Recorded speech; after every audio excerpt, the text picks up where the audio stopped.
Hello and welcome to today's video. I hope that you are having a wonderful day. In today's video, we show you how to fix the channel unavailable error message on a Sky digibox. Sometimes, when you go to a channel on the Sky guide, you may encounter a red channel unavailable error message. This red channel unavailable error message can appear for two reasons.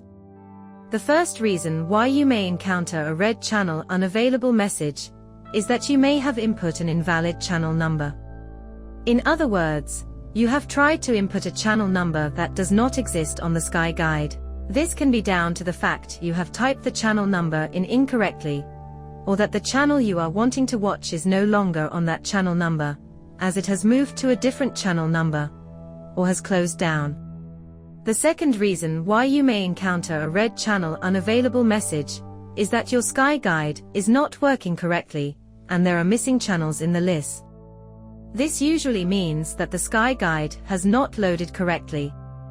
This can be easily solved by rebooting the Sky digibox. To reboot a Sky digibox, simply disconnect the box from the power, wait for about 30 seconds, then reapply the power. Wait for about 2 minutes for the box to reboot, and your Sky guide should be fully loaded again, and your unavailable channels will now be available. If you found the information in this video helpful, please give it a thumbs up, and don't forget to hit that subscribe button to make sure you don't miss any future videos. Until next time, happy viewing.